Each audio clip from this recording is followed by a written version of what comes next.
Everyone, this is Simran and welcome back to my channel the tigress fitness. आज का जो topic मैं cover करूंगी वो रिलेटेड है आपके फैट लॉस, मसल बिल्डिंग, जो भी आपकी गोल्स है उससे। बिकॉज जब आप वर्कआउट करते हो, अच्छा डाइट रूटीन फॉलो करते हो, बट आपको रिक्वायर्ड गोल्स अचीव नहीं होते हैं, आपको रिजल्ट्स नहीं मिलते हैं।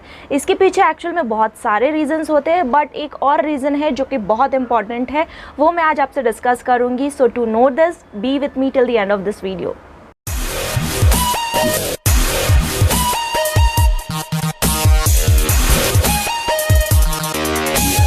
सो welcome back again and let's quickly jump to the topic. जिस रीज़न के बारे में मैं आज बात करने वाली हूँ वो है पुअर डाइजेशन। मैंने पहले डाइजेशन के ऊपर एक वीडियो बनाया हुआ है जिसके अंदर मैंने ये एक्सप्लेन किया है कि आप किस चीज़ के प्रिकॉशन ले सकते हो जिसकी वजह से आपका डाइजेशन ख़राब ना हो। लेकिन अगर आपका डाइजेशन ख़राब हो चुका है तो उसको कैसे फिक्स कर सकते हो ये मैं इस वीडियो में बताऊँगी, जिसकी वजह से आपको अच्छे रिजल्ट्स मिलेंगे आपके वर्कआउट के भी और आपके डाइट के भी। सबसे पहले तो आपको ये बात समझ लेनी चाहिए कि फिट रहने के लिए सबसे पहला फैक्टर जो है वो है आपका डाइजेशन अच्छा हो। एंड ये हर एक ह्यूमन बीइंग के लिए इम्पॉर्टेंट है, ना कि सिर्फ उन लोगों के लिए जिनको मसल बिल्ड करना है या फिर फैट लॉस करना है या फिर जो सिर्फ वर्कआउट करते हैं उन लोगों के लिए नहीं है ये बात।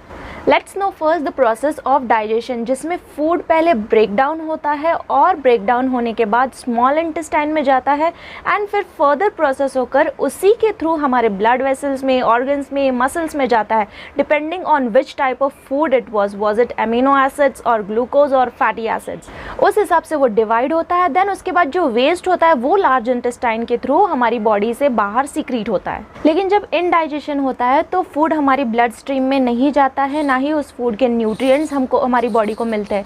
इनडायरेक्टली इट मीन्स कि वो स्मॉल इंटेस्टाइन में नहीं जाते हुए डायरेक्टली हमारी लार्ज इंटेस्टाइन में जाता है एंड वेस्ट प्रोडक्ट बन के एट लास्ट वो हमारी बॉडी से बाहर आ जाता है।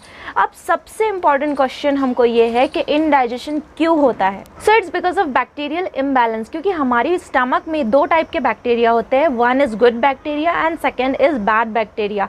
गुड बैक्टीरिया का जो काम होता है वो हमारे फूड को डाइजेस्ट करना होता है, उसमें से न्यूट्रिएंट्स एब्जॉर्ब करना होता है। बट नाउअडेज जैसे कि हमारी लाइफस्टाइल चल रही है, ऐसा खाना खाते हैं हम जिनके अंदर कोई न्यूट्रिशनल वैल्यू नहीं होती है, अनहेल्दी फैट्स कंज्यूम करते हैं, एक्सेस शुगरी प्रोडक्ट्स खाते हैं। इस टाइप के अनहेल्दी खाने की वजह से हमारी बॉडी से गुड बैक्टीरिया के परसेंटेज कम हो जाते हैं और बैड बैक्टीरिया के जो परसेंटेज है उसके नंबर्स जो है वो बढ़ जाते हैं। एंड एज अ रिजल्ट हमारी बॉडी में डाइजेशन, एब्जॉर्प्शन प्रोसेस नहीं होते हुए डायरेक्टली वेस्ट बनकर फूड फ्लश्ड आउट हो जाता है एंड बॉडी में कोई न्यूट्रिएंट्स हमको उस फूड से मिलते ही नहीं हैं। एंड इस बैड डाइजेशन के जो सिम्टम्स होते हैं वो आपको इस तरीके से समझ में आते हैं कि आप 3 से 4 बार वॉशरूम विजिट करते हो दिन भर में एंड वॉशरूम से आने के बाद में बहुत ज़्यादा वीकनेस फील करते हो, जो कि बहुत अनहेल्दी है। हेल्दी डाइजेशन की एक साइकिल होती है जिसमें बॉवल मूवमेंट एटलीस्ट खाना खाने के 12 आवर्स के बाद से 24 आवर्स के बीच में होता है। दिन में 3 से 4 बार बॉवल मूवमेंट होना is absolutely not right for your body.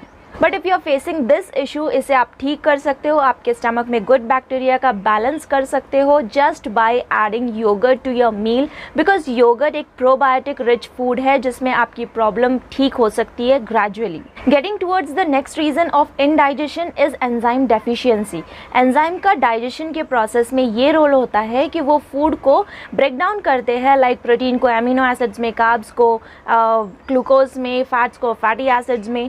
Food के प्रॉपर ब्रेकडाउन के लिए we have to intake enzyme rich food, because enzyme की अगर डेफिशिएंसी है स्टमक में तो फूड को ब्रेक डाउन करने का जो काम है वो पैनक्रियाज के ऊपर चला जाता है। लाइक मैं आपको सिर्फ एक एग्जांपल दूंगी और आपका कंसेप्ट क्लियर हो जाएगा। जैसे आप ऑफिस में हो, आपके जो कलीग है वो छुट्टी पर है और बॉस ने कहा है कि आपको खुद का काम तो ख़त्म करना ही है, बट साथ ही में आपके कलीग का जो काम है वो भी ख़त्म करना है। उस प्रेशर में आप खुद का काम तो कर लेते हो, लेकिन जो आपके कलीग का काम है वो बचे हुए टाइम में जितना आपसे होता है, जितनी आप में एनर्जी बाकी रहती है उतना ही कर पाते हो। ऐसे ही अगर पैनक्रियाज अगर अच्छे से फूड को ब्रेक डाउन नहीं कर पाए तो अगेन इनडाइजेशन का प्रॉब्लम होता है and that food comes out of your body as a waste product. इसीलिए प्रॉपर डाइजेशन के लिए एंजाइम्स का होना बहुत ज़रूरी है। सो आप अपने डाइट में enzyme rich food like raw veggies include कर सकते हो, like onion, cabbage, tomatoes, cucumber, lettuce, lemon and also fruits like papaya, pineapple, ये सब इंक्लूड कर सकते हो। अब जो नेक्स्ट रीज़न है वो भी बहुत इंपॉर्टेंट है, क्योंकि अगर आपकी बॉडी में सफिशिएंट एंजाइम्स है, गुड बैक्टीरियाज है, वो भी बैलेंस्ड है, बट आपका प्री डाइजेशन प्रोसेस सही नहीं है, तो फिर भी आपका बहुत सारा फूड जो है वो वेस्ट में जाता है and that comes out from your body as a waste product. And pre digestion से मेरा मतलब यहाँ पर ये है कि आप खाना अच्छे से चबा कर खाएं, बिकॉज़ ये अगर सही नहीं है तो आपकी स्टमक का काम बढ़ जाता है फूड को ब्रेक डाउन करने का। सो उससे जितना होता है वो उतना काम तो करती ही है, लेकिन जो बाकी का फूड है वो वेस्ट में डाल देती है एंड अगेन इंडाइजेशन का प्रॉब्लम होता है। इसीलिए always take your time to chew your food. अब ये हुआ एक प्रॉब्लम रिलेटेड योर डाइजेशन के, फूड सही से प्रोसेस नहीं होने की वजह से बॉडी से फ्लश्ड आउट हो रहा है एंड वेस्ट के फॉर्म में बाहर आ रहा है एंड इसके जो न्यूट्रिएंट्स है वो भी आपको नहीं मिल पा रहे, और जिसकी वजह से as the result of this आपकी जो फिटनेस जर्नी है जिसकी वजह से आप आपकी बॉडी पर काम कर रहे हो उसमें भी आपको सही रिजल्ट्स नहीं मिल रहे। इसका जो नेक्स्ट रीज़न है वो कुछ ऐसा है कि 2-3 दिन में एक बार आपकी बॉडी में बॉवल मूवमेंट हो रहा है एंड ये भी आपकी बॉडी के लिए सही नहीं है। इसका एक कॉमन वर्ड है that we call it constipation.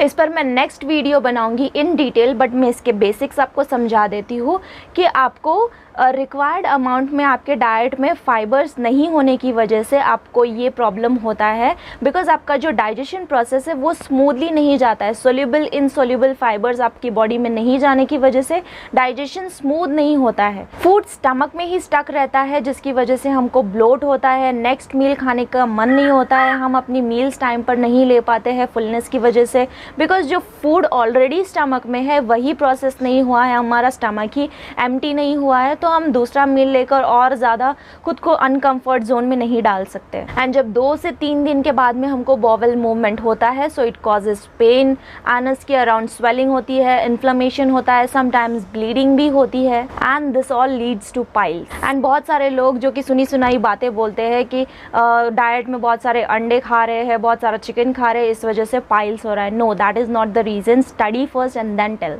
सो अगर आपको या आपके किसी रिलेटेड पर्सन को कॉन्स्टिपेशन का प्रॉब्लम है so please see the next video, it will be super helpful for you and that person, and do like the video, do share it with the person who wants to know the correct thing. Don't forget to subscribe my channel. Till then, take care. Bye bye.